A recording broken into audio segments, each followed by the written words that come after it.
Good morning students. आज की physics online class में बीएससी पार्ट सेकंड के स्टूडेंट का स्वागत है और हम पढ़ रहे हैं आज टेंसर। मैथमेटिकल फिजिक्स का ही टॉपिक है जिसमें सेकंड चैप्टर जो है टेंसर पर है।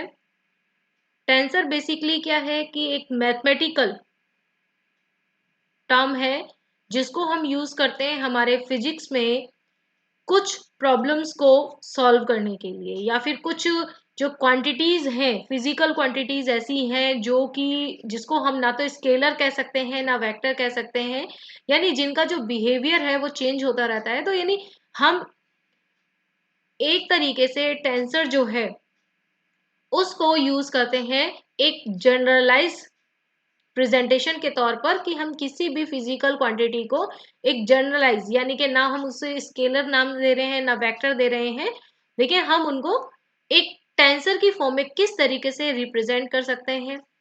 टेंसर क्या है, स्केलर किस तरीके के टेंसर होते हैं, वेक्टर को हम किस तरीके से टेंसर में रिप्रेजेंट करते हैं, इनकी क्या क्या प्रॉपर्टीज हैं, फिर कोऑर्डिनेट ट्रांसफॉर्मेशंस क्या क्या होते हैं और टेंसर की प्रॉपर्टीज क्या क्या हैं। तो इन सभी के बारे में ही हम पढ़ने वाले हैं। आज का जो हमारा लेक्चर है वो एक इंट्रोडक्शन के तौर पर है कि टेंसर का इंट्रोडक्शन यानी उसकी डेफिनेशन, किस तरीके के टेंसर्स हम पढ़ने वाले हैं, और उसके बाद जो हमारे फर्दर वीडियोस होंगे या फर्दर जो लेक्चर्स हम पढ़ने वाले हैं उनमें हम पढ़ेंगे कोऑर्डिनेट ट्रांसफॉर्मेशंस और उनकी प्रॉपर्टीज वगैरह सभी के बारे में। तो चलिए शुरुआत करते हैं हम अभी टेंसर की डेफिनेशन से कि टेंसर क्या है। आपको पता है कि हमारे फिजिक्स में, भौतिक शास्त्र में, सभी जो फिजिकल क्वांटिटीज हैं उनको दो कैटेगरीज में बांटा गया था, स्केलर एंड वेक्टर। ठीक है, स्केलर क्वांटिटीज ऐसी होती हैं जिनमें कि हम मैग्नीट्यूड होता है, जैसे कि मास, है ना, टाइम, तो ये मैग्नीट्यूड है ओनली। वहीं दूसरे तरीके की क्वांटिटीज हमने डिफाइन की थी वेक्टर, जिनको कि हमने ये कहा था कि मैग्नीट्यूड के साथ साथ डायरेक्शन भी उसमें जरूरी है, यानी हर एक डायरेक्शन में, अगर एक डायरेक्शन में हम ले रहे हैं स्पेसिफिक किसी में, तो उसमें उस क्वांटिटी का यानी वेक्टर क्वांटिटी का जो मैग्नीट्यूड है वो कांस्टेंट रहेगा, लेकिन जो स्केलर क्वांटिटी है उनका सभी डायरेक्शन में मैग्नीट्यूड कांस्टेंट रहता है। ठीक है, तो जब स्केलर और वेक्टर के बाद कुछ ऐसी प्रॉब्लम्स हमारे सामने आई, कुछ ऐसी क्वांटिटीज आई जिनको कि ना स्केलर कह सकते हैं ना वेक्टर कह सकते हैं, तो उसके लिए कि भाई अब इन टर्म्स को हम किस तरीके से डिफाइन करें, तो तब टेंसर को हमने जनरलाइज फॉर्म के तौर पर यूज किया of the scalar and vector, जिसको कि जिससे कि हम उन फिजिकल क्वांटिटीज को डिस्क्राइब कर सकें, उनको बता सकें, तो उसको नाम दिया गया टेंसर।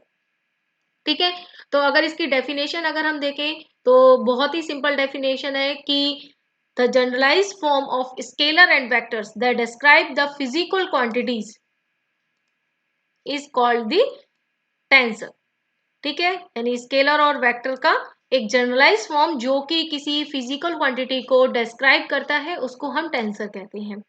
ठीक है, अब इसको मेन जो हमारे पास जब हमने इन क्वांटिटीज के लिए, जैसे एग्जांपल के तौर पर इलेक्ट्रिकल कंडक्टिविटी जब हमने पढ़ा, electric susceptibility, thermal conductivity, stress और स्ट्रेन, ये क्वांटिटीज ऐसी थी जिसकी वजह से हमें एक होता है ना कि रिक्वायरमेंट फील हुई कि भाई इन प्रॉपर्टीज को हम किस तरीके से बताएं, कि यानी ये क्या है, इनको इनका जो मैथमेटिकल इनका प्रेजेंटेशन है वो क्या होना चाहिए।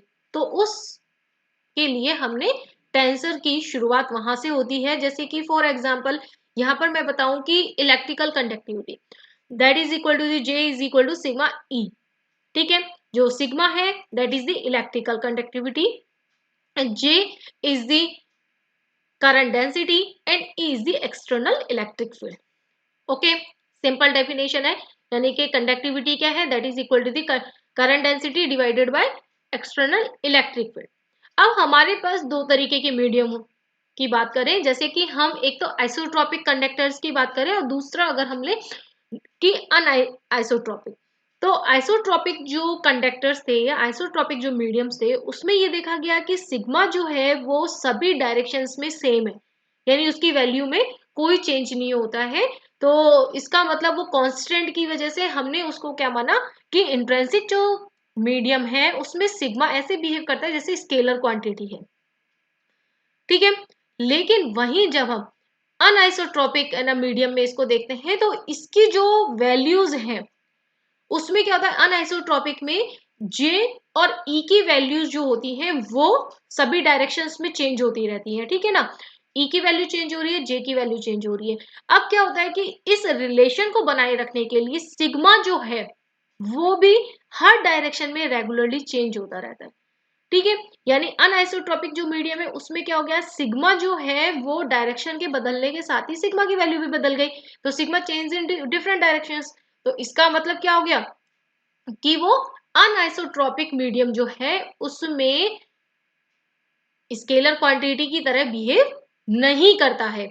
तो इसका मतलब क्या है कि इसको देख करके हमें लगा कि भाई ये जो क्वांटिटी है इसको टेंसर की फॉर्म में हमने इसको रिप्रेजेंट किया, किस तरीके से कि jx is equal to jy and jz, इस तरीके से हमने उसको नाम दिया, जिसमें कि यहाँ पर जो ये सिग्मा 11 12 13, सिग्मा 21 22 23 एंड सिग्मा 31 32 33, ये जो हमारे पास कंपोनेंट्स आए इनको हम कहते हैं components of the electrical conductivity. Okay, तो आपको डेफिनेशन क्लियर हो गई कि टेंसर जो है मेनली एक जनरलाइज फॉर्म है स्केलर और वेक्टर, यानी किसी भी फिजिकल क्वांटिटी को डिस्क्राइब करने के लिए। अब हम बात करते हैं कि स्केलर और वेक्टर इनको हम किस तरीके से टेंसर में रिप्रेजेंट करते हैं, ठीक है। तो अब इसमें क्या है कि एक तो हमारे माइंड में ये क्लियर होना चाहिए कि जो टेंसर है वो सिंपली एक मैथमेटिकल क्वांटिटी है, ओके। फिजिकल क्वांटिटी वही रहेगी जो वो है, यानी कि फोर्स फोर्स ही रहेगा फिजिकल तौर पर, लेकिन अगर उसका रिप्रेजेंटेशन हम टेंसर फॉर्म में कर रहे हैं तो उसका रिप्रेजेंटेशन चेंज हो रहा है, ओनली मैथमेटिकल ना कि फिजिकल, ओके। तो टेंसर जो है वो एक मैथमेटिकल क्वांटिटी है, रिप्रेजेंटेशन है, जो कि हम किसी भी फिजिकल क्वांटिटी को किसी मीडियम में डिस्क्राइब करने के लिए यूज करते हैं कि वो स्केलर है या वेक्टर है। Okay, the tensor are simply mathematical quantities that can be described, used to describe the physical quantities, physical properties of the medium like scalar and vector. Okay, अब स्केलर क्वांटिटी, स्केलर जो quantities होती हैं उनमें कोई dimension नहीं होती, okay. तो हमने उनको क्या कहा, zero rank tensor, okay. Scalar no dimensions, इसका मतलब जीरो रैंक टेंसर। वही वेक्टर जिसमें कि एक डायरेक्शन होती है, ओके, हर वेक्टर की एक ही डायरेक्शन होती है, तो उसको हमने कहा फर्स्ट रैंक टेंसर। रिप्रेजेंटेशन हम किस तरीके से करेंगे, 3 to 1 कॉलम वेक्टर या 1 एरा के द्वारा हम वेक्टर्स को रिप्रेजेंट करते हैं। जैसे कि अब देखिए जो हमने पिछली स्लाइड हमने आपको बताई थी, तो इसमें यहाँ पर देखिए ये जो है jx jy jz, यदि हम इन तीनों को इस तरीके से 3 to 1 वाले इस कॉलम के फॉर्म में हमने किसको दिखाया है, j को दिखाया है। इसी तरीके से e को दिखाने के लिए हम ex EY और EZ इस तरीके से हम 3 to 1 के कॉलम फॉर्म में E को भी रिप्रेजेंट कर सकते हैं। अब वहीं पर ऐसी कुछ प्रॉपर्टीज होती हैं जिनको कि डिस्क्राइब करने के लिए टू डायरेक्शंस की जरूरत होती है, तो उनको हम डिस्क्राइब करेंगे 2 डायमेंशनल एरो के द्वारा, यानी कि 9 नंबर्स उसमें होंगे 3 to 3 मैट्रिक्स के फॉर्म में, जिनको हम कहते हैं सेकेंड रैंक टेंसर। इसी तरीके से मान लीजिए कि हमारे पास कोई nth रैंक का टेंसर है, तो उसमें जो टोटल हमारे पास जो कि मल्टी डायमेंशनल होगा, तो उसको हम शो करेंगे 3 to the power n coefficient उसके कंपोनेंट्स जो है होंगे उसके अंदर मैट्रिक्स के अंदर, ठीक है। अब कितने तरीके के टेंसर्स होते हैं, टेंसर जो है वो मेनली 3 तरीके के होते हैं, कॉन्ट्रावेरिएंट, कोवेरिएंट एंड मिक्स्ड। ओके, तो कॉन्ट्रावेरिएंट जो होते हैं उनमें हम यूज करते हैं सुपरस्क्रिप्ट, यानी कि टेंसर को यदि रिप्रेजेंट कर रहे हैं तो उसमें हम सुपरस्क्रिप्ट यूज करेंगे कॉन्ट्रावेरिएंट टेंसर्स को रिप्रेजेंट करने के लिए, जैसे कि हमने एग्जांपल के तौर पर T I J.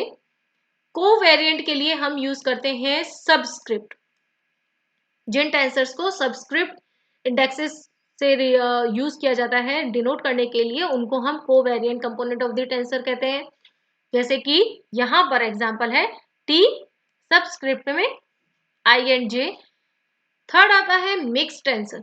Mix tensor क्या है कि यदि ऐसा कोई टेंसर है जिसमें कि सुपरस्क्रिप्ट एंड सबस्क्रिप्ट दोनों को यूज किया गया है, तो जो कंपोनेंट्स हैं वो कहलाएंगे मिक्स्ड टेंसर के। तो tensor the superscript and subscript both indexes are used to denote the components of the mixed tensor. जैसे कि यहाँ पर देखिए टी आई ऊपर सुपरस्क्रिप्ट में, जे एंड के सबस्क्रिप्ट में। ठीक है, तो ये इनके रिप्रेजेंटेशन का तरीका है। यहाँ पर एक नई टर्म हम और पढ़ते हैं, क्रॉनिकल डेल्टा, जो कि टेंसर को जब हम मैथमेटिकली सॉल्व करेंगे तो वहां पर बहुत यूज आएगी। इसकी प्रॉपर्टीज भी आपकी किताब में दी हुई हैं, तो एक बार आप उन्हें जरूर पढ़ लें। आपके सिलेबस में ये डीपली नहीं था, तो हमने सिर्फ इसका इंट्रोडक्शन देके ही यहाँ पर छोड़ा हुआ है कि क्रॉनिकल डेल्टा जो है उसको डिफाइन हम करते हैं इस तरीके से। यहाँ पर दो हमने एक्सप्रेशंस लिए हुए हैं कि यदि मान लीजिए ये इसके प्रेजेंटेशन का तरीका है कि delta I and J is equal to zero if I is not equal to J. यदि आई और जे की वैल्यू डिफर है, अलग अलग है, तो क्रॉनिकल डेल्टा की वैल्यू भी जीरो होगी। लेकिन यदि इनकी वैल्यू सेम है, आई इज इक्वल टू जे है, तो इसकी वैल्यू 1 हो जाएगी। ठीक है, सिंपल डेफिनेशन है। तो ये जो पूरा का पूरा लेक्चर था वो टेंसर के इंट्रोडक्शन के तौर पे ही था। तो आई होप आपको अच्छे से ये टॉपिक क्लियर हो गया होगा कि टेंसर क्या है, स्केलर, वेक्टर, उसकी जनरलाइज फॉर्म को हमने टेंसर कहा है।